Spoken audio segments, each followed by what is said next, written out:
And it's expensive or not? Not too much. I can do the brand name, and I can still get it for about $15 copay. Mhm. Obviously, with my health insurance, it generally isn't a very expensive medication. But again, since I've been having to use it, I've been very fortunate with having health insurance both on my side or when I was younger with my parents. And that's another thing too, is the stuff I'm on now they decided would do the best to, and that's the thing, is you're not necessarily just prescribed one medication. What works for me isn't going to work for the guy next to me who has the exact same disease. It really depends on your body, and it really depends on how your body handles the different medication. So I remember, being anywhere from 10 to 12 years old, and they've put me on prednisone, which is, people who know that have taken prednisone, it's a water weight steroid. So, I'd gain a lot of weight in a really, really quick time frame. I had to take plenty of iron pills if my levels were out of balance. So it really affects a lot of different aspects of life, and that really plays a role in the medication. So now I take this prescription, and then I also try and balance it out with a lot of probiotics, or a form of probiotics, whether it's minimal amounts of yogurt, and different vitamins I can handle. So it's really a juggling act, and it's all very different depending on the person. There is no cure, you said. There is no cure. Are no. they close to a cure?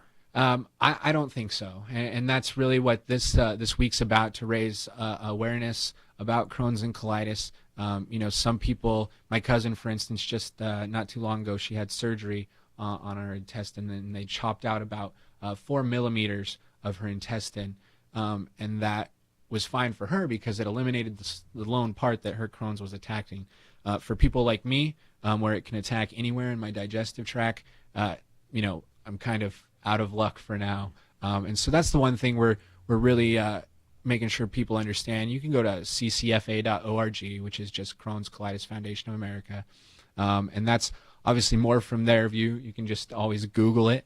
And then, of course, my blog gives a little bit of tongue-in-cheek, some laughter, and then plenty of sarcasm behind Well written. having It was Crohn's a colitis. well-written piece, and in the process educated all of us, but you tried to take, as you said, somewhat of a humorous, sarcastic slant while getting the message across, and you did that. And that's why I would hope that people will check it out who are interested in this.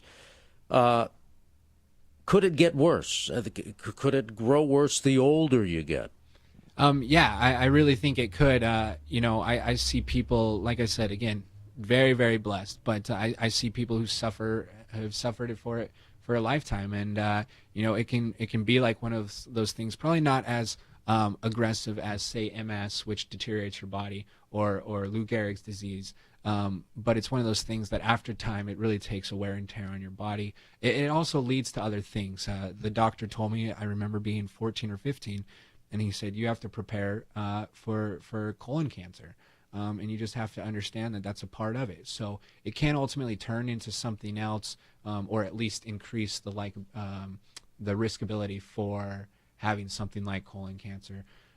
So are you one of the young people then who undergoes colonoscopies on a regular basis? I don't, actually. Not to my doctor's liking or not, but it's one of those things that I haven't found a necessity for yet.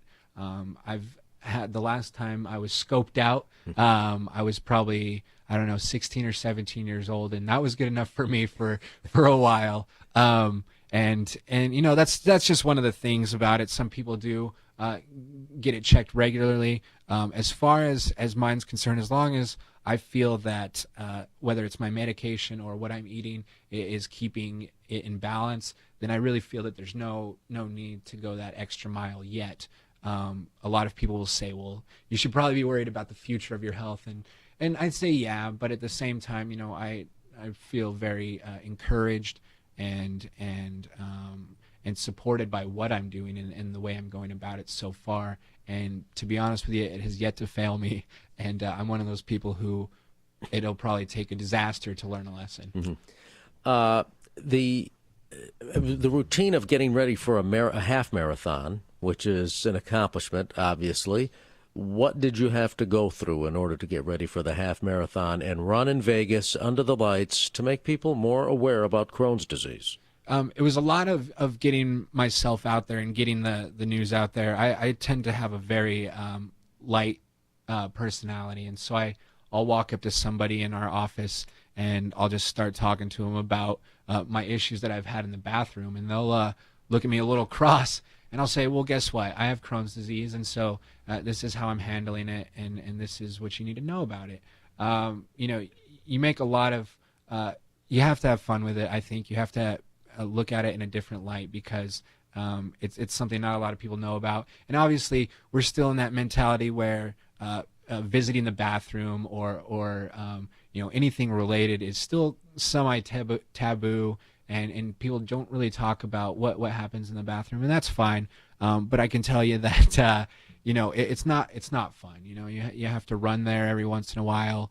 I open up with my blog jokingly saying that there's nothing worse than knowing that your Crohn's is about to turn into a flame or something to that effect, and knowing that you're on your last roll of toilet paper.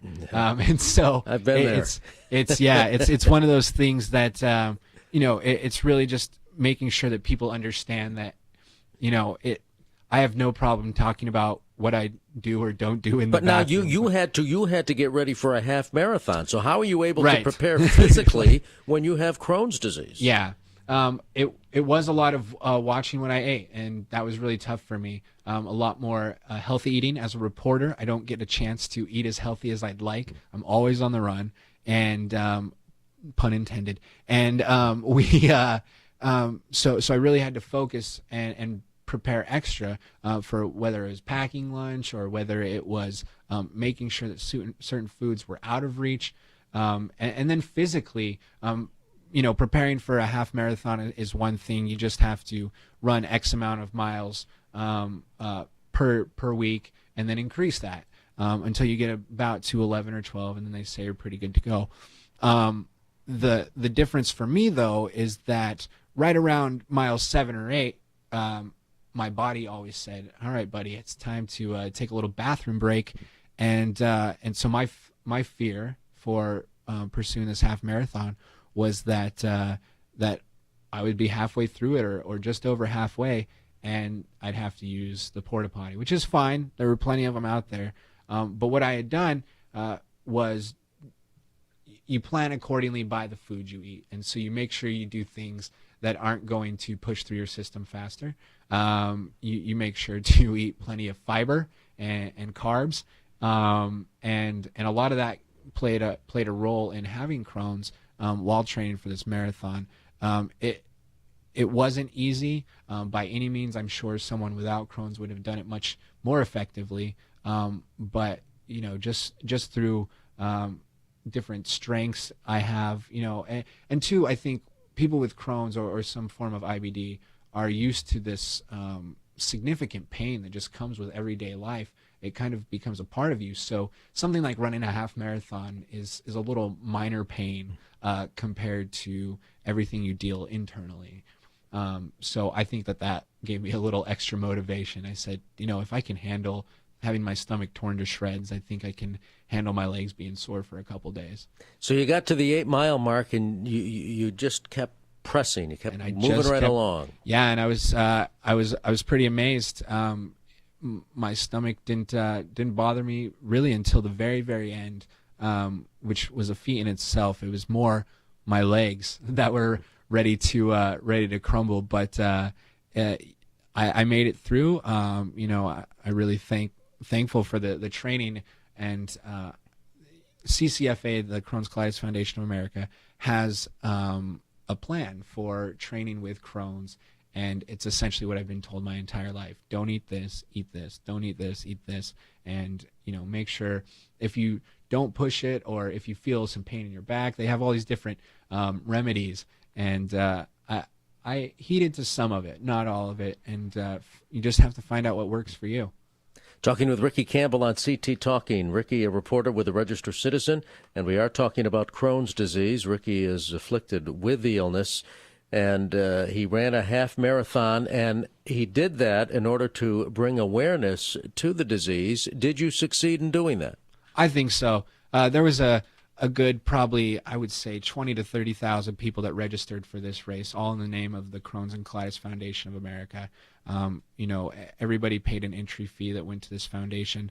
I'm actually 80% of the way to my goal personally, of $3,800 to raise for this organization. That was just set up between me and the organization as a good goal.